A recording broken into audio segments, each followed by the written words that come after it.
श्री सच्चिदानंद सद्गुरु साईनाथ महाराज की जय। அத்தியாயம் 3 காவியம் எழுத பாபா சம்பந்தம் அளித்தது. கதையை விட்ட இடத்திலிருந்து தொடர்வோம். என்னுடைய சரித்திரத்தை எழுதுவதற்கு உமக்கு சம்பூர்ணமான அனுமதி உண்டு என்று சொல்லி சாயி எனக்கு முழுமையான உறுதிமொழி இருந்தார். உம்முடைய காரியத்தை நீர் சிறப்பாக செய்வீராக. மனதில் அணு அளவு தயக்கமும் வேண்டாம். என்னுடைய வார்த்தைகளில் முழு விசுவாசம் வைத்து மனதை திடப்படுத்திக் கொள்வீராக. என்னுடைய லீலைகள் எழுதப்பட்டால் அவ்வித்தையால் அஞ்ஞானத்தால் ஏற்பட்ட தோஷங்கள் உடைந்துவிடும். பக்தி பாவனையுடன் கேட்கப்பட்டால் வாழ்க்கையின் சிறு தொல்லைகளும் பிரச்சனைகளும் மறந்து போகும். கேள்வி கடலில் பக்தியும் பிரேமையும் அலைகளாக ஆர்ப்பரிக்கும். மீண்டும் மீண்டும் கேள்வி கடலில் முத்து குளித்தால் ஞான ரத்தினங்களை உங்களுடைய கரங்களில் கொண்டு வந்து சேர்க்கும். இதை கேட்டவுடன் என் சந்தேகங்கள் அனைத்தும் பறந்தோடி விட்டன. சாயியின் பாதங்களில் விழுந்து பணிந்து மனு துதித்தவாறு அவருடைய சரித்திரத்தை எழுத ஆரம்பித்தேன். இச்சொற்கள் பாபாவின் உதடுகளிலிருந்து வெளிவந்தவுடன் பாபாவின் சரித்திரம் நிச்சயமாக எழுதப்பட போகிறது என்னும் நிகழ்வுக்கு சகுனமாக அதை என் மனதில் நிறுத்திக் கொண்டேன். நான் ஒரு சேவகன் மட்டுமே. ஹரேயினுடைய லீலை எம்மாத்திரமும் புரிந்து கொள்ள முடியாதது என்பதை பாருங்கள். அவரால் தான் அதை புரிந்து கொள்ள முடியும். வேறு எவராலும் முடியவே முடியாது. வேதங்களும் உபநிஷதங்களும் சாஸ்திரங்களும் மற்றவையும் ஆழம் காண முடியாத நிலையில் ஊமைகளாகின்றன.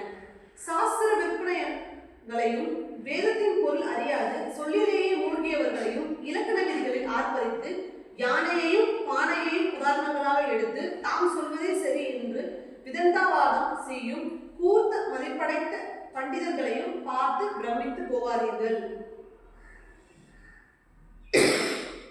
ஸ்ரீ ஹரி நிஜமான பக்தர்களுடன் விளையாடுகிறான். அவர்களுடைய தாளத்தில் ஆடுகிறான். பிரேமிக்கு அடிமையாகி கள்ளக்கவனமற்ற எளிமையான பக்தனை தேடி அலைகிறான். பாஷாண்டிகளுக்கு அவன் என்றுமே அகப்படுத்துவதில்லை.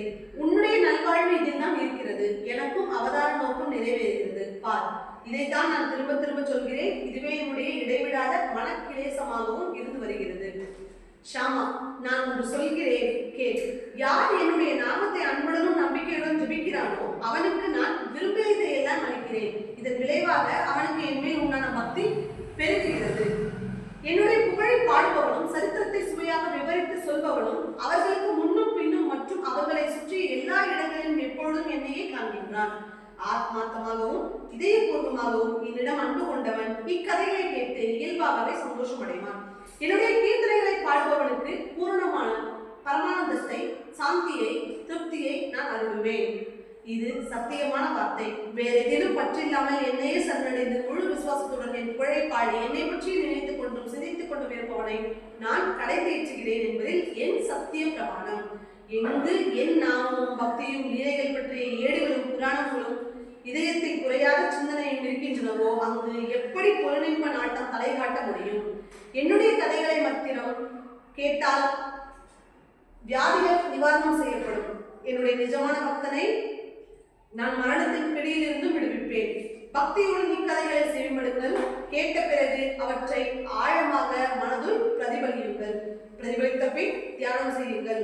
உன்னதமான திருப்தியை பெறுவீர்கள். நான் எனும் பிரக்ஞை மறந்து நானே அவன் என்னும் உணர் உதயமாகும். வேறு எதிலும் பற்றில்லாத பரிபூர்ணமான சிரத்தையால் சித்தம் தெய்வீக சக்திகளால் நிறைந்து கணக்கும். சாயி சாயி என்ற நாமஸ்மரணம் கலியுகத்தின் மலங்களை எரிக்கும். பேச்சினாலும் கேள்வியினாலும் விளைந்த பாவங்கள் என் முன்பாக செய்யப்படும் ஒரே நமஸ்காரத்தால் அழிக்கப்படும். இவ்வேளை சரித்திரம் எழுதுவது அவ்வளவு சாமானியம் இல்லை என்றாலும் மரியாதையுடனும் பக்தியுடனும் நான் அவருடைய ஆணையை சிறமேல் கொண்டேன். பாபாவை போன்ற ஒரு தர்மதாரா கொடைவல்லர் இருக்கும்போது நான் ஏன் ஒரு தாழ்மையான நிலையை ஏற்றுக்கொள்ள வேண்டும்? அவர் சில பக்தர்களை கோயிலில் கட்ட வைத்தார். வேறு சிலரை பஜனை செய்வதில் மிகுந்த ஈடுபாடு கொள்ள செய்தார். சிலரை தீர்த்த யாத்திரை செல்ல வைத்தார். என்னை போன்றவரை எழுதவும் வைத்தார். அவர்களின் நடுவே நான் காமரன். கருணை கடலும் தயாசாகரமுமான சாயி என்னிடம் என்னை நற்குணங்களை கண்டு என் மீது பிரியமடைந்தார் என்பது எனக்கு விளங்கவில்லை. ஆயினும் இதுவே குருவரும் செய்யும் அற்புதம். ஒரு துளி ஈரமும் இல்லாத உலர்ந்து காய்ந்து போன மரமாயினும் ஏதும் செய்யாமலேயே பூத்து காய்த்து பழுத்து குலுங்குகின்றோம். வருங்காலத்தில் சிலர் ஆசிரமங்களை அமைப்பார், சிலர் கோயில்கள் கட்டுவார், சிலர் நதிக்கரைகளில் படித்துறைகளும் கட்டுவார். செல்வார். ஆனால் நாமோ ஒற்றையடி பாதையிலேயே சென்று சாயியின் சரித்திர பாடத்தை படிப்போம். சிலர் பயபக்தியுடன் பாபாவுக்கு பூஜை செய்கிறார்கள், சிலர் அவருடைய பாதங்களை இதமாக பிடித்து விடுகிறார்கள். என்னுடைய மனமோ பாபாவின் பெருமாளை பாட வேண்டும் என்று ஆவல் கொண்டது. கிருதயுகம் அல்லது சத்திய யுகத்தில் தவத்தினால் அடையப்பட்டது, திரையோகத்தில் யாகங்கள் செய்ததால் அடையப்பட்டது, துவாபர யுகத்தில் சடங்குகள் நிறைந்த பூஜைகள் செய்ததால் அடையப்பட்டது, கலியுகத்தில் நாம கீர்த்தனங்கள் செய்வதாலும் குருவை தொழுவதாலும் அடையப்படும். நான் எல்லாம் சிறிது சிறிது தெரிந்தவன், எதையும் முழுமையாக தெரிந்து கொண்டவன் அல்ல. இந்நிலைமையால் என்னுடைய தகுதியின்மை என்னமோ வெட்ட வெளிச்சம். அப்படி இருக்க நான் ஏன் இந்த பிரம்மாண்டமானதும் கடினமானதுமான பணியை ஏற்றுக்கொண்டேன்? என் முயற்சியும் செய்யாது சும்மா உட்கார்ந்திருக்குமானால் ஆக்ஞையை பங்கப்படுத்தி குற்றத்திற்கு ஆளாவேன். ஆணையை நிறைவேற்ற வேண்டும் என்ற இரங்கம் இல்லாமல் என்னால் சரிவர செய்து முடிக்கக்கூடிய காரியமாக தெரியவில்லையே. சமர்த்த சாயியின் நிஜமான சித்தியை யார்தான் துல்லியமாக முழுமையாகவும் விவரிக்க முடியும்? பக்த ஜனங்களுக்காக அவரே அருள் செய்து விவரிக்கும் சக்தியை யாருக்காவது அளித்தால் தான் இது முடியும். வார்த்தைகளுக்கு எட்டாத விஷயத்தை விவரிக்க நான் ஏன் முயல்கிறேன் என்று எவரும் யூகம் செய்ய நான் இடமேதும் கொடுக்க விரும்பவில்லை. நான் பேனாவை கையில் எடுத்தவுடன் பாபா என்னுள் இருக்கும் நான் என்னும் கர்வத்தை அடக்கி அவருடைய வாழ்க்கை சரித்திரத்தை அவரே எழுத ஆரம்பித்து விட்டார். இவ்வாறாக சரித்திரம் எழுதியதன் பெருமை அவருடையதே. இதுவோ ஒரு முனிவரின் சரித்திரம். அம்முனிவரே இன்றி வேறு யார் இதை எழுத முடியும்? புரிந்து கொள்ள முடியாத பாபாவின் குணாதிசயங்களை புரிந்து கொள்வது கடினம். ஆகாயத்தை ஆலிங்கனம் செய்ய முயற்சி செய்வது ஒப்பமானது. அவருடைய மகிமையோ வான அளவியாவது, அதை பாட முயலும் என்னுடைய மதியோ ஹீனமானது. ஆகவே அவர் இந்த வேலையை தம் கைகளில் எடுத்துக்கொண்டு அவரளித்த உறுதிமொழியை நிறைவேற்ற வேண்டும். பாபா யான் பிறப்பால் பிராமணனாயினும் வேதங்கள் புராணங்கள் என்னும் இரு கண்களை பெற்றவன் இல்லை. என் மேற்குடிப்பிறப்பு இவ்வாறு கரை படித்ததாயினும் நீர் அதற்கு பெருமை சேர்த்து விட்டீர். ஸ்ருதியும் ஸ்மிருதியும் பிராமணனின் இரு கண்களாகும். அதாவது வேதமும் வாழ்க்கை கோட்பாடு நெறிகளும் பிராமணனின் இரு கண்களாகும். இவற்றில் ஒன்று இல்லையெனில் அப்பிராமணன் ஒற்றை கண்ணன், இரண்டுமே இல்லையெனில் அவன் குருடனாகிறான். நான் இரண்டாமவன் போல் ஹீனனும் தீனனும் ஆவேன். ஆனால் என்னுடைய குருட்டுக்கு கோலாக நீர் அமையும் போது நான் ஏன் வருந்த வேண்டும்? கோலின் உதவியுடன் அடிமேல் அடியாக எடுத்து வைத்த ஒற்றையடி பாதையில் உண்மை பின்தொடர்ந்து வருவேன். இப்போது மேற்கொண்டு எப்படி முன்னேறுவது என்று பாவனாகி எனக்கு விளங்கவில்லை. உம்முடைய திட்டத்தை நிறைவேற்றிக் கொள்ள தேவரீர் என் புத்திக்கு வழிகாட்ட வேண்டும். அவருடைய யுக்திகளை அவரே அறிவார். எண்ணத்தால் கற்பனை செய்ய முடியாத அவருடைய மாய சக்தி ஊமையையும் பிருகுஸ்பதியை போன்று பேச வைக்கிறது, முடவனையும் மேருமலையை தாண்ட வைக்கிறது. நான் உங்களுடைய பாதங்களின் தாசன், என்னை உதாசனம் செய்து விடாதீர். என் உடலில் சுவாசம் ஓடும் வரை உங்களுடைய திட்டத்தை நிறைவேற்றிக் கொள்ளும். கதை கேட்கும் ஜனங்களே, இக்காவியத்தின் பிரயோஜனம் என்ன என்பதை புரிந்து கொண்டு விட்டீர். சாயியை இக்கதையை எழுதச் செய்வார் தவறு. தம் பக்த கோடிகளின் மங்களத்திற்காக இக்கதையை தாமே எழுதுவார். என்ன நாதம் எழுகிறது என்பதில் புல்லாங்குழலுக்கோ ஹார்மோனியத்திற்கோ சிரமம் என்ன இருக்கிறது? சிரமம் அனைத்தும் வாசிப்பவனுடையதே. நான் எதற்காக கவலைப்பட வேண்டும்? சந்திரகாந்தம் பொழியும் அமுதம் அதனுடையதா? இல்லவே இல்லை. அது உதயமாகும் சந்திரன் விளைவிக்கும் அற்புதம். அதுபோலவே ஆர்ப்பரிக்கும் பேரலைகளை சமுத்திரத்தின் வேலைப்பாடா என்ன? தானே அலைகளை உயரச் செய்ய சமுத்திரத்தால் ஆகாது. சந்திரோதயத்தை சார்ந்ததுதான் அது பொங்க முடியும். கடலில் நிறுவப்பட்ட சிவப்பு விளக்கேந்திய மிதப்புகள் எப்படி கப்பல்களை பாறைகளையும் சுழல்களையும் தவிர்த்து வேகமாக முன்னேற செய்கின்றனவோ அப்படியே அமிர்தத்தை விட சுவையான சாய்நாதனின் கதைகள் கடக்க இயலாத சம்சார சாகரத்தை கடப்பதை ஆபத்தின்றி சுலபமாக்கி விடுகின்றன. காது வழியே இதயத்துள் புகுந்து தேகாபிமானத்தை வெளியே தள்ளி இரட்டை சுழல்கள் என்னும் மாயை இல்லாத செய்துவிடும். ஞானிகளின் கதை புனிதமானவை. இக்கதைகள் ஒருவருடைய இருதயத்தில் ஏற ஏற மனதில் உள்ள சந்தேகங்களும் கேள்விகளும் படிப்படியாக முடிச்சு விழும். ஞானம் மலரும். உடலில் ஏறியிருந்த கர்ப்பம் இறங்கிவிடும். பாபாவின் தெய்வீகமான கீர்த்தனையின் வர்ணனையை செவிமடுப்பது பக்தர்களின் மன மலங்களை எரிக்கும். ஆன்மீக முன்னேற்றத்துக்கு மிகச் சுலபமான பாதை இதுவே. மாயை கடந்த சுத்த பிரம்மம் எது? மாயை எவ்விதம் கடப்பது? ஹரிக்கு பிரியமானாக ஆவது எப்படி? கர்மங்களையும் தர்மங்களையும் நன்கு பின் மனிதன் கடைசியாக அடையக்கூடிய மிக உன்னதமான நிலை எது? பக்தி எது? முக்தி எது? விரக்தி எது? வர்ணாசிரம தர்மம் என்றால் என்ன? அத்வைதம் என்றால் என்ன? இத்தியாதி விஷயங்கள் மறைப்பொருளானவை. இவ்விஷயங்களில் ஆர்வம் உள்ளவர்கள் தங்கள் ஞான தாகத்தை தணித்துக் கொள்ள ஞானேஸ்வரர் ஏகநாதர் போன்ற எழுதிய நூல்களை வாசிக்க வேண்டும். கிருதியுகத்தில் மனதையும் புலன்களையும் அடக்கி தவம் செய்தல், திரையோதிகத்தில் யாகம் செய்தல், துவாபார யுகத்தில் சடங்குகளோடு கூடிய பூஜை செய்தல், கலியுகத்தில் கதா காலாட்சேபமும் நம கீர்த்தனங்களும் செய்தல் இவை முக்தியடைவதற்கு உண்டான சாதனங்களாகும். இவற்றுள் கலியுக சாதனம் மிக சுலபமானது. குருவின் கதைகளை கேட்பதென்னும் முக்தி மார்க்கம் 4 வர்ணத்தாருக்கும் உண்டு. பெண்களாக இருந்தாலும் பிற்படுத்தப்பட்டோராக இருப்பினும் ஜாதியே இல்லாதவராக இருப்பினும் இவர்கள் அனைவருக்கும் மார்க்கம் இதுவே. புண்ணியம் சேர்ந்தவர்களே இக்கதைகளை கேட்பார்கள். சிலருக்கு கேட்டுக்கொண்டிருக்கும் போதே தூக்கம் வந்துவிடும். அவர்களையும் ஸ்ரீ ஹரி எழுப்பி விடுவார்.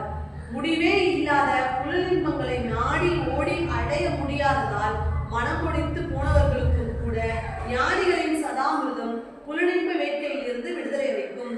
யோகமும் யாகமும் தியானமும் தாரணையும் நானாவிதமான பெருமுயற்சிகளால் அடைய வேண்டியவை.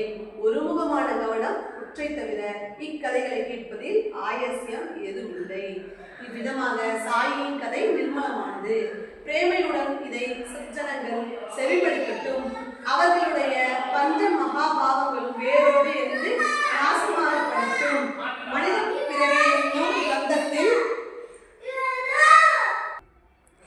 மனித பிறவி என்னும் பந்தத்தில் நாம் இறுக்கமாக கட்டப்பட்டிருக்கிறோம். இந்த கட்டுக்களுள் நம்முடைய நிஜ ரூபம் மறைந்து கொண்டு கொண்டிருக்கிறது. கதையை கேட்பது இக்கட்டுகளை தளர்த்தி ஆத்ம தரிசனம் கிடைக்க செய்யும். ஆகவே இக்கதைகளை மன பரியந்தம் நினைவில் வைப்போம். தினமும் இவற்றை பரிசீலிப்போம். உலக வாழ்வாலும் அதனுடைய துக்கங்களாலும் புசுக்கப்படும் ஜீவன்களுக்கு சாந்தி கிடைக்கும். பக்தியுடனும் விசுவாசத்துடனும் இக்கதைகளை படிப்பதாலும் கேட்பதாலும் சாயி தியானம் சகஜமாகவே மலரும். சாயியின் ரூபம் கண் முன்னே தோன்றி பிறகு இதயத்தில் அமரும். இவ்வாறு சத்குருவின் மீது நம்பிக்கை செலுத்துவதால் உலக வாழ்க்கையில் பற்றற்ற மனப்பான்மை வளரட்டும். குருவை பற்றிய நினைவில் பிரீதி உண்டாகி மனம் நிர்மலமாகட்டும். இவ்வெண்ணம் கொண்டே சாயி என்னை ஆசீர்வதிக்க வேண்டும். என்னை சாக்காக வைத்துக் கொண்டு அவருடைய திட்டத்தை அவரே நிறைவேற்றிக் கொள்கிறார். பால் மிகுதியாக கறந்து மடி கனத்த வலித்தாலும் கன்றில்லாமல் பசு பாலை வெளியே விடாது. இது பசுவனுடைய உடல் பிறந்த குணம். சாயினுடைய அருளும் அவ்வாறே. சாதக பறவையான நான் இதற்கு ஆசைப்பட்ட போது என்னுடைய பதாகத்தை மட்டுமல்லாமல் மற்ற பக்தர்களின் தாகத்தையும் தீர்க்கும் வகையில் என் அன்னை என் மீது ஆனந்த மழையாக பொழிந்தார். என்னே ஒரு தாயின் பிரேமையும் பக்தியும். ஒரு தாயாக தன் குழந்தையின் பசியை உள்ளுணர்வால் அறிந்து வாய் திறக்காதிருக்கும் போதே தன் முளைக்காம்பை அதன் வாயினுள் திணிக்க முடியும். ஆனால் அவளுடைய மெய் வருத்தத்தையும் சோர்வையும் யார் அறிவார்? குழந்தையோ ஏதும் அறியாது. தாயை தவிர வேறு எவர் கேட்காமலேயே முளையமுதம் தருவார். கொலுசு அணிவதில் குழந்தைக்கு என்ன சுவாரஸ்யம்? குதூகலத்தையும் தாயொன்றோ அடைவார். அவ்வகையே சத்குரு மாமாவின் செய்கைகளும். தம்முடைய குழந்தையின் சின்ன சின்ன ஆசைகளை யார் திருப்தி செய்ய போகிறாரோ என்று தாயை தவிர வேறு எவர் இலக்கிய மனதுடன் பரிவுடன் இயங்குவார். தாய் பாசம் அசாதாரணமானது. சத்துவ குணங்களுடைய அன்னைக்கு குழந்தையாக பிறப்பது என்பது பாக்கியசாலிகளுக்கு அளிக்கப்படும் இறைவனின் வரம். குழந்தையை இவ்வுலகத்திற்கு கொண்டு வர தாய் பட்ட பிரசவ வேதனையை குழந்தை அறியுமோ? இப்பொழுது பாபாவின் திருவாய்மொழி ஒற்றை அதே உட்பொருள்களில் சொல்கிறேன். கதை கேட்கும் நன்மக்களே, பயபக்தியுடன் கவனமாக கேளுங்கள். என்னுடைய அரசாங்க உத்தியோகம் 1916ஆம் ஆண்டில் முடிவுற்று எனக்கு தகுதியான ஓய்வூதியமும் வழங்கப்பட்டது. ஷிரடிக்கு போகும் காலம் வந்தது. அன்று குரு பூர்ணிமானால் குருவை போற்றுவதற்காக பக்தர்கள் ஷிரடியில் குழுமி இருந்தனர். அண்ணா சஞ்சனேகர் அவருடைய சொந்த உந்துதலால் எனக்கு சிபாரசு பாபாவிடம் ஒரு வேண்டுகோள் விடுத்தார். என்னிடம் உள்ள உண்மையான ஆதங்கத்தினால் பாபாவிடம் இவ்வாறு கெஞ்சினார். இவருடைய பெரிய குடும்பத்தின் பொருட்டு இவர் மீது கருணை காட்டுங்கள் பாபா. இவருக்கு இன்னும் ஒரு உத்தியோகம் கொடுங்கள். வாங்கும் ஓய்வூதியம் போதுமா என்ன? ஏதாவது ஒரு உதவியை செய்து அண்ணா சேகரிப்பினுடைய கவலையை விளக்குங்கள். பாபா அதற்கு பதில் கூறினார், அவருக்கு ஏதாவது உத்தியோகம் கிடைக்கும். ஆனால் அவர் என்னுடைய சேவையில் இறங்க வேண்டும். இறங்கினால் சுகமான வாழ்க்கை நடத்துவார். அவருடைய உணவு தட்டு என்றும் நிறைந்திருக்கும். உயிருள்ள வரையில் காலியாகவே ஆகாது. என்னிடம்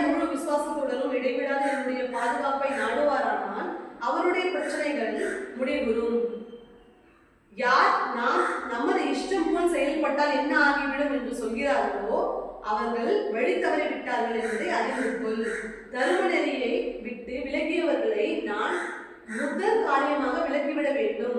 நேர்முகமாக அன்னவர் வந்தால் வேறு வழியில் சென்று விடுங்கள். அவர்களை வைத்தியமானவர்களாக கருதுங்கள்.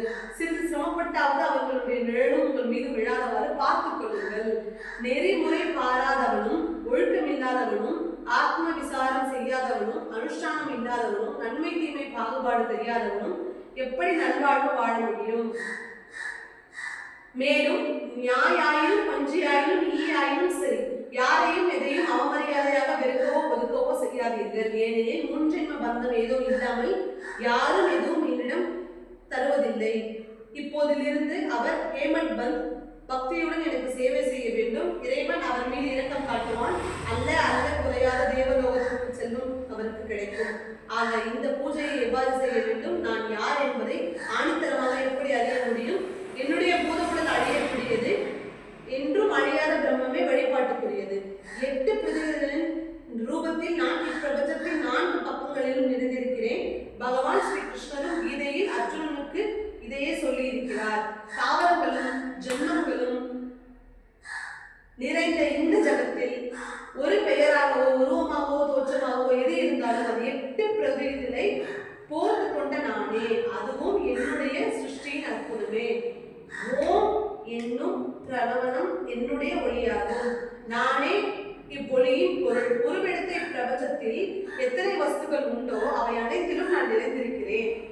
இவ்வாறு தன்னை தவிர வேறு எதுவுமே இல்லை என்ற நிலையில் எதை விரும்புவது? இப்பிரபஞ்சத்தின் 10 திசைகளையும் நான் வியாபிக்கின்றேன். என்னுடைய சர்வ வியாபக விழிப்பில் நான் எனது என்னும் உணர்வுகள் கரைத்துவிட நிலையில் விருப்பம் படுவதை யாது முழுமையில் அனைத்து மூழ்கி இருக்கின்றன. புத்தியில் எத்தனையோ ஆசைகள் ஆத்மாவின் சம்பந்தம் இல்லாமல் எழுகின்றன. நான் நிஜமான ஆத்மாவின் உருவமாக இருப்பதால் நினைவு அலைகள் எங்கிருந்து எழும்? உலகியல் ஆசைகள் பலவிதமானவை. ஆயினும் நான் யார் என்னும் சூக்குமம் புரிந்துவிட்டால் அவை அனைத்தும் சூரியனை கண்ட பணி போல் விலகும். நான் மனமோ புத்தியோ இந்திரியங்களோ இல்லை. மகத்தான இப்பிரபஞ்சமும் இல்லை. தோன்றாத நிலையில் இருந்த பிரம்மாண்டமும் இல்லை. ஆரம்பமே இல்லாத பரம்பொருளான நான் சாட்சி மாத்திரமே. இவ்வாறாக குணங்களையும் இந்திரியங்களையும் கடந்து நிற்கும் என்னை பொருளின்பங்கள் கவர்வதில்லை. நான் இல்லாத இடமே இல்லை. நான் செயல் புரிபவனும் இல்லை. செயல் புரிய வைப்பவனும் இல்லை. மனமும் புத்தியும் இந்திரியங்களும் மனித உடல் தூளான கருவிகள் என்று உணர்ந்து விட்டால் பற்றற்ற மனப்பான்மை ஞானத்தை வெளிப்படுத்தி கொண்டு வரும். மனிதன் தான் யார் என்பதை மறைந்து போவதே மாயை. எல்லா இருப்புகளுக்கும் சாரணமான என்னை அறிந்து கொள்வதே உள்ளிருக்கும் தூய பூரணத்தை பெறுவதாகும். மனதின் தாவல்கள் அனைத்தும் எல்லா பிரியங்களும் திசை திருப்பிவிடப்பட்ட என்னை போன்றவருக்கு அதுவே உண்மையான வழிபாடாகும். இந்த சிதானந்தத்தை அனுபவிப்பது சுத்த ஞானமில்லை. இந்த ஆத்மாவே பிரம்மம், சுத்த ஞானம் பிரம்மம், ஆனந்தம் பிரம்மம். இந்த பிரபஞ்சமே ஒரு பிரமை. ஆதலால் அதை பற்றிய மாயைகளை உற்பத்தி செய்கிறது. உண்மையில் பிரம்மம் நானே. நான் வாசுதேவன். ஓம் என்பது நானே. நான் நித்தியன், சுத்தன், புத்தன், முக்தன். சிரத்தையுடனும் உண்மையான பக்தியுடனும் என்னை வழிபடுவது சுய உணர்வு அளிக்கும். இவ்வாறாக என்னை யார் என தெரிந்து கொண்டு யதார்த்தமாக பூஜை செய்ய வேண்டும்.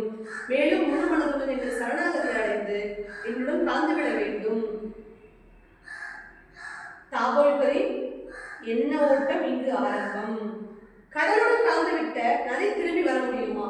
கடவுளை ஆலிங்கனம் செய்து கொண்ட பிறகு நதியிலும் தனிப்பட்ட அடையாளத்தை வைத்துக் கொள்ள முடியுமா? எண்ணெயில் நனைக்கப்பட்ட திரியானது தீபத்தின் ஜோதியை சந்தித்தால் அதனுடைய ஒளி விபிந்த ஜுவாலையாக எரிகின்றதோ அவ்வாறே முனிவர்களின் பொன்னடிகளில் சேர்த்துவிட்ட நமது முன்னேற்றமும் அல்லாஹ் மாலிக் என்ற உயிரூட்டத்தை தவிர வேறு எதை பற்றி சிந்தனை செய்யாதவரும், சாந்தமானவரும், தேவைகளும் ஆசைகளும் இல்லாதவரும், சமதரிசனம் உடையவருமானவர் பிரம்மத்திலிருந்து வேறுபட்டவராக எவ்வெண்ணம் இருக்க முடியும்? பற்றின்மை, ஹந்தையின்மை, இரட்டை எனும் மாயையின்மை, தன்னுடையது என்றும் எதையும் வைத்துக் கொள்ளாத தன்மை. இந்நான்கு தெய்வீகமான குணங்கள் எப்படி எங்கு இருக்கின்றனவோ அங்கு நான் என்ற உணர்வு எப்படி இருக்க முடியும்? தாற்பயம் என்னவென்றால் இம்மாதிரியான 8 தெய்வீகமான குணங்களும் ஸ்ரீ சாயினுடைய உடலில் சம்பூர்ணமாக இருக்கும்போது என்னுடையது என்னும் உணர்வுக்கு இடமேது? அவரை விட்டுவிட்டு தனிநிலை அடையாளத்தோடு நான் எவ்வாறு இருக்க முடியும்?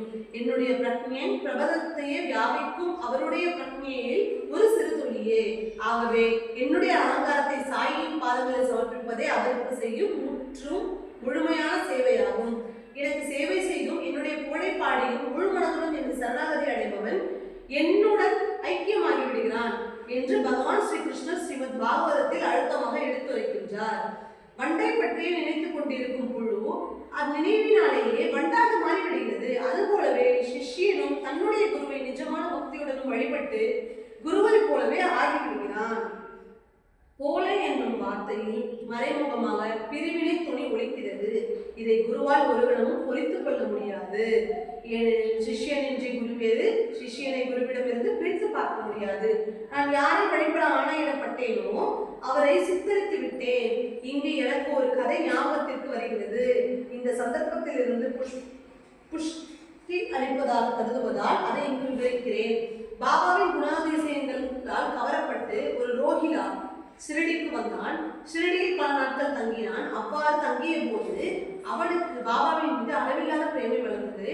உடற்கட்டில் புஷ்டியான எருமைக்கடா போன்றிருந்த அவன் நடத்தையில் கட்டுப்பாடில்லாதவன், பிடிவாதி, எவர் சொன்னாலும் கேட்க மாட்டான். பாதங்கள் வரை தொங்கும் கப்னியை இடையாக அணிந்து கொண்டு வந்த மசூதியில் தங்கிவிட்டான். அவன் விருப்பப்பட்ட போதெல்லாம் பகலிலும் இரவிலும் மசூதியிலோ சாவடியிலோ குரானின் ஸ்லோகங்களை உச்சமான குரலில் ஓதுவான். சாய் மகாராஜ் என்னவோ சாந்தி ஸ்வரூபம் தான். ஆனால் கிராம மக்கள் சேர்ந்து போயினர். எல்லோருடைய தூக்கமும் கெட்டு போகும் ரீதியில் நடுநிசையிலும் அவன் ஓடும் இறைச்சல் தொடர்ந்தது. பகல் நேரத்தில் சுட்டிருக்கும் வெயிலிலும் நிலத்திலும் காட்டிலும் கடுமையாக உழைத்து விட்டு வந்த மக்கள் இரவில் சுகமான நித்திரை இல்லாததால் அவதிப்பட்டனர். இந்நிலைமை மக்களை கடுமையாக எரிச்சல் அடைய செய்தது. பாபாவுக்கு இது ஒரு தொந்தரவாக இல்லாதிருக்கலாம், ஆனால் கிராம மக்களுக்கு இது ஒரு பெரும்பாடாக இருந்தது. இரவில் அவர்கள் நிம்மதியாக தூங்க முடியவில்லை. ரோஹிலாவின் மேல் அவருக்கு கடும் கோபம் இருந்தது. மன திருச்சிலருக்கும் பேய்க்கும் கீழே இருக்கும் புலிக்கும் நடுவில் மாட்டிக்கொண்டவனை போல் எவ்வளவு நாள்கள் அவர்கள் பொறுமையாக துன்பப்பட முடியும்? இரவு பகலாக அமைதியை தாக்கி எரிச்சலுட்டு விளைச்சல் தொடர்ந்தது. பெரும் கவலைக்கிடமாகவும் ஆகியது. ரோஹிலா ஏற்கனவே ஒரு கோபக்காரன். அது போதாதென்று அவனுக்கு பாபாவிடமிருந்தும் பெரும் ஊக்கம் கிடைத்தது. ஆகவே வந்த போது இருந்ததை விட அதிகமாக கட்டுக்கடந்தாமலாக ஆகிவிட்டான். கர்ப்பம் மிகுந்து திமிர் பிடித்த கிராம மக்களை வசை மொழியில் திட்ட ஆரம்பித்தான். அவர்களை லட்சியம் செய்யாது அளவின்றி ஆர்ப்பாட்டம் செய்தான். இதனால் கிராமமே அவனை விரோத பாவனையில் எதிர்த்தது. கருணையின் சிகரமானவரும் சரணாகதி அடைந்த எவரையும் காப்பவருமான சாயியை நோக்கி கிராம மக்கள் தீனமான குரலில் முறையிட்டனர். ஆனால் பாபா அவர்களை லட்சியம் செய்யவில்லை.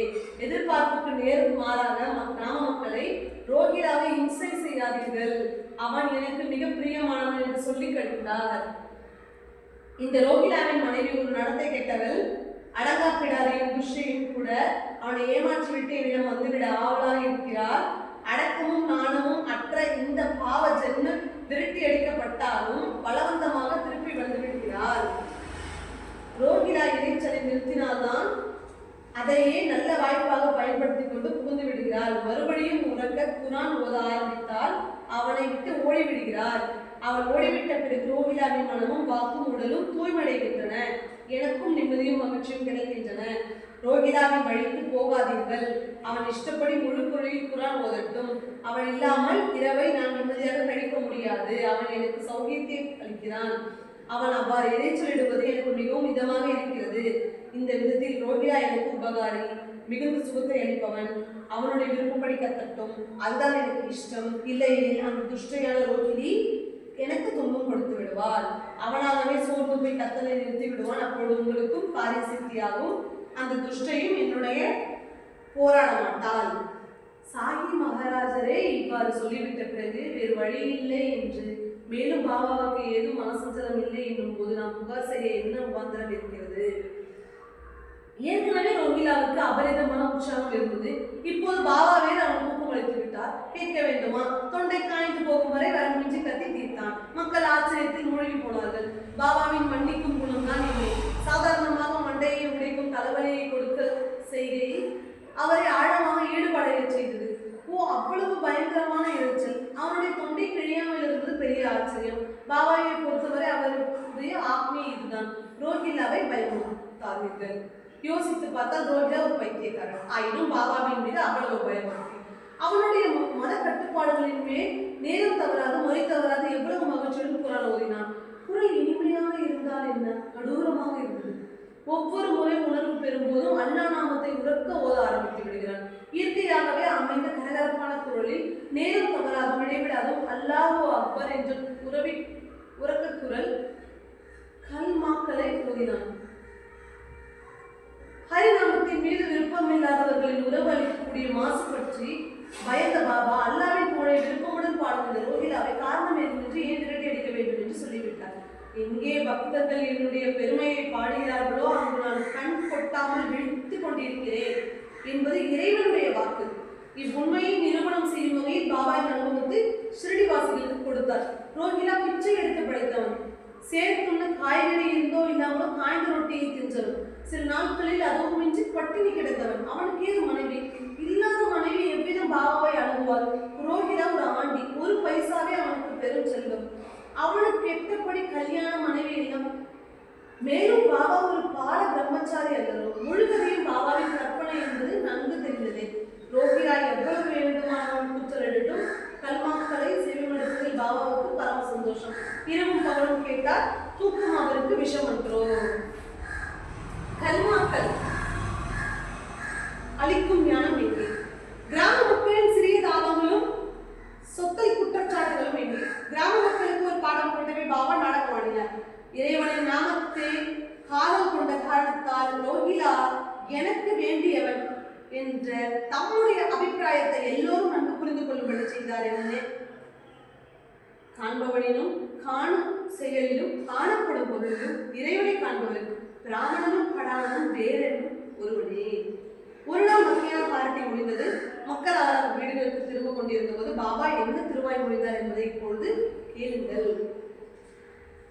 நீங்கள் எங்கே இருந்தாலும் சரி, என்ன செய்தாலும் சரி, இதை நன்கு ஞாபகம் வைத்துக் கொள்ளுங்கள். நீங்கள் என்ன செய்து கொண்டிருக்கிறீர்கள் என்பது எனக்கு நிரந்தரமான விவரமாக தெரியும்.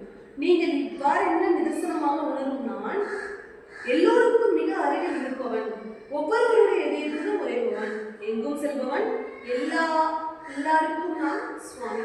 உயிருள்ளவையும் உயிருள்ளாதவன் நிறைந்த இந்த சிருஷ்டியில் நான் எல்லாவற்றிலும் இருக்கிறேன், தனியாகவும் இருக்கிறேன். ஈரனைத்தும் தெய்வீக கும்பலாட்டமே சூத்திரதாரி நானே. நான் இப்பிரபஞ்சத்திற்கும் அதனுள் இருக்கும் அனைத்து உயிர்களுக்கும் தாய். முக்குணங்கள் சந்திக்கும் இடமும் நானே. இந்திரியங்களை தூண்டிவிடுபவனும் நானே. நானே பிரபஞ்சத்தை படைப்பவனும் காப்பவனும் அழிப்பவனுமா. எவன் தன் கவனத்தை எங்கில் திருப்புகிறானோ அவன் எந்த சங்கடமும் படமாட்டான். ஆனால் என்னை மறந்து விடுபவன் மாயையிடம் இரக்கமின்றி சௌக்கடிக்கப்படுவான். ஈயாயினும் நெருங்காயினும் சரி, ஆண்டியாயினும் அரசனாயினும் சரி, கண்டித்து தெரியும் இவ்வுலகம் அனைத்தும் என்னுடைய வெளிப்பாடே. நகரும் நகராவுக்குள் நிறைந்த இந்த அளவிட முடிய சிருஷ்டி என்னுடைய நிஜ ரூபமே. எவ்வளவு முக்கியத்துவமான சுவாரஸ்யமான சூசகம்! இறைவனுக்கும் முனிவர்களுக்கும் பேதமே இல்லை. உலகத்தை உயிர்விக்கவே அவதாரம் நிகழ்கிறது. குருவின் பாதங்களில் அழைந்து போக விரும்புபவர்கள் குருவின் பெருமைகளை பாட வேண்டும், அல்லது குருவின் கதைகளை காலட்சேபம் செய்ய வேண்டும், அல்லது குருவின் கதைகளை பக்தியுடனும் கேட்க வேண்டும். சாதகன் குருவின் கதைகளை கேட்கும் போது கேட்பவனும் கேள்வியும் உண்டாகி மனம் உண்மன நிலையை அடையும். தினசரி நடவடிக்கைகளில் முழுமையாக ஈடுபட்டுக் கொண்டிருக்கும் போதே தற்செயலாக காதில் விழும் குருவின் கதை தன்னுடைய சுபாவத்தினால் கேட்பவருக்கு நன்மை பல செய்யும். இதில் கேட்பவருடைய முயற்சி ஏதும் இல்லை. இப்படி இருக்கும் போது பக்தி பாவத்துக்கு கேட்கப்பட்டால் எவ்வளவு சிரசை கிடைக்கும். கதை கேட்பவர்களே அவர்களுடைய நன்மை கருதி இது பற்றி சிந்திக்க வேண்டும். இந்த முறை குருவின் திருவடிகளின் மேல் பிரேமை உண்டாகும். படிப்படியாக மிக உயர்ந்த சீவமான விலையும் வேறு எவ்வகையான நியமும் நிச்சயம் தேவையில்லை. வாழ்க்கையே பரம மங்களமானதாக மலரும். மனம் இவ்வாறு கட்டுப்படும் போது கதைகளை கேட்க வேண்டும் என்ற ஆவல் அதிகமாகும். தொழில்நுட்ப கட்டுதல் தாமையுடையும் பரமானந்த அனுபவம் ஏற்படும். பாபாவினுடைய இனிமையான வார்த்தைகளை கேட்ட பின் நான் மனிதர்களுக்கு அடிமை வேலை செய்து விட்டுவிட்டு குருவின் சேவையில் மாத்திரமே என்னை ஈடுபடுத்திக் கொள்ள வேண்டும் என்று தீர்மானித்து விட்டேன். இருப்பினும் என் மனதில் ஒரு ஏற்றமும் சலசலப்பும் இருந்தது. அவருக்கு ஏதாவது உத்தியோகம் கிடைக்கும் என்றுதான் பாபா பதில் சொல்லியிருந்தார். அதற்கு நிறுவனம் ஏதாவது கிடைக்குமா? பாபாவினுடைய சொல் நிறைவேறாது போவது என்பது சாதாரணமாக நடக்கும் காரியம் என்று. ஆகவே நான் மறுபடியும் மனிதர்களுக்கு அடிமை வேலை செய்வதில் மாட்டிக்கொள்ளலாம். ஆனால் அது எனக்கு வாஸ்தவமான நன்மை எதையும் தரப்போவதில்லை. அண்ணா சிந்தனைகளின் சொந்த உந்துதலாலேயே கேட்கப்பட்ட கேள்வியிலும் நான் இன்னும் ஒரு உத்தியோகத்தை விரும்பவில்லை என்று சொல்ல முடியாது. இந்த விருப்பம் முன்வினையால் ஏற்பட்டதென்று. இன்னும் ஒரு உத்தியோகம் கிடைக்க வேண்டும் என்று எனக்கும் உள்மனதில் ஓர் ஆசைதான். மருந்தை குடிக்க கொடுக்கும் போது வெள்ளக்கட்டியை காட்டி ஆசை காட்டுவது போல சாயையும் எனக்கு ஆசை காட்டிவிட்டார். வெள்ளம் கிடைக்கும் என்ற எதிர்பார்ப்பில் நான் மருந்தை குடித்து விட்டேன். திருப்தி அடைந்தது என்னுடைய அதிர்ஷ்டம். எதிர்பாராத விதமாக எனக்கு உத்தியோகமும் கிடைத்தது. திரவிய லாபத்தில் எனக்கு இருந்த ஆசையால் அதை ஏற்றுக்கொண்டேன். ஆனால் இனிப்பு பண்ணமாயினும் எவ்வளவுதான் தின்ன முடியும்? வெள்ளமும் பிடிக்காத நிலையும் வந்த நாளைக்கும் அச்சமயத்தில் பாபாவினுடைய அமுதமான உபதேச மொழிகள் மிகச் சிறந்த சுவையை அளித்தன. கிடைத்த உத்தியோகம் நீண்டம் கால ஓடவில்லை, வந்த வழியே போய்விட்டது. உண்மையானதும் நிரந்தரமானதுமான சௌக்கியம் அளிக்கும் வகையில் பாபா என்னை பழைய நிலைக்கே திரும்ப கொண்டு வந்தார். நகரும் நகரா பொருட்களுடன் கூடிய இவ்வுலகம் அனைத்தும் இறைவனின் வெளிப்பாடே. ஆனால் பரமாத்மாவான இறைவன் இப்பிரபஞ்சத்திற்கும் அப்பாற்பட்டவன். இறைவன் இவ்வுலகத்திலிருந்து வேறுபட்டவன் அல்லன். ஆனால் இப்பிரபஞ்சம் இறைவனிடமிருந்து வேறுபட்டது. சிருஷ்டியின் ஆரம்பத்திலிருந்தே இவ்வுலகம் நகரும் நகரா பொருட்களால் நிறைந்திருக்கிறது. ஈரனைத்திற்கும் இறைவனை ஆதாரம். சிலை, பலிபீடம் போன்ற 8 இடங்கள் இறைவனை பூஜை செய்ய உகந்த ஸ்தானங்களாகும். இவை அனைத்திலும் குருவின் திருவடிகளே மிகச் சிறந்தவை. பூரண பிரம்மமான ஸ்ரீ கிருஷ்ணரே குரு சாந்திபினியின் வாதங்களை சரணடைந்தார். அவர் கூறியிருப்பதாவது: சத்குருவின் நினைவில் நீ மூழ்கினால் நாராயண ஆகிய நான் சந்தோஷம் அடைகிறேன். என்னை வழிபடுவதை விட சத்குருவை வழிபடுவதை நான் 1000 மடங்கு விரும்புகிறேன். சத்குருவின் சிறப்பும் மகிமையும் வானவலாக ஆயின. குரு வழிபாட்டிற்கு புறங்காட்டுபவன் அவாக்கியவனாகவும் பாவியும் ஆவான். ஜனன மரண சூழலில் மாட்டிக்கொண்டு இன்னல் பட்டே தீருவான். ஆன்மீக முன்னேற்றத்தின் வாய்ப்பை பாழடைத்து விடுகிறான். மறுபடி ஜனனம், மறுபடி மரணம், இரண்டிற்கும் இடையில் அலைவதே நமது வழியாக விட்டது. ஆகவே நாம் குருவின் சரித்திரத்தை செவிமடுப்போம், நிஜமான விடுதலையை சம்பாதிப்போம். முனிவர்கள் வாயிலிருந்து சகஜமாக வெளிவரும் கதைகள் நம்முடைய அஞ்ஞான மூட்டையின் முடிச்சை அமைத்து பெரிய துன்பங்களை வரும்போது தாரக மந்திரமாக அமையும். ஆகவே இக்கதைகளை இதயத்தில் சேர்த்து வைப்போம். எதிர்காலத்தில் எவ்வித சக்திகள் எவ்விதமான சோதனைகளையும் கொண்டு வரும் என்பதை நாம் அறியோம். ஏனெனில் இது அனைத்தும் அல்லாமியாவின் ஈலையாகும். பிரேமையுடைய பக்தர்கள் வெறும் பார்வையாளர்களே. ஞான பலத்தை பெற்றிராமலேயே நான் சகல சக்திகளும் வாய்ந்த சத்குருவை பெற்றேன், இது தெய்வ பலத்தால் நடந்தது என்பது ஏற்றுக்கொள்வது இல்லவே இல்லை. இதுவே அவரது லீலைகளில் ஒன்று. இக்காவியத்தின் பிரயோஜனம் என்னவென்று சொல்லிவிட்டேன். அவருடைய உறுதிமொழியையும் விவரமாக சொன்னேன். இந்த சந்தர்ப்பத்தில் பாபா அவருடைய தன்மையை பற்றியும் தம்மை எப்படி வழிபடுவது என்பது பற்றியும் வழிகாட்டினார். கதை கேட்பவர்களே, அடுத்த அத்தியாயத்தில் ஸ்ரீமத் சமர்த்த சாயி எப்படி ஷிரடியில் முதன்முறையாக தோன்றினார் என்பது பற்றி கேட்பீர்கள். இளைஞர்களும் முதியவர்களும் அனைவரும் உலகியல் சிந்தனைகளை சிறிது நேரம் ஒதுக்கி வைத்துவிட்டு கபடமின்றி விசுவாசத்துடன் சாயியின் அசாதாரணமான கதையை கேளுங்கள். இறைவனுடைய அவதாரமான சாயி நிர்விகாரமானவராக இருப்பினும் மாயையின் பிடிக்கு உட்பட்டு உலகிய வாழ்வில் சாதாரண மனிதனைப் போல் பல வேலைகள் கொண்டு நடித்தார். அவருடைய பாதங்களை சமர்த்த சாயி என்றும்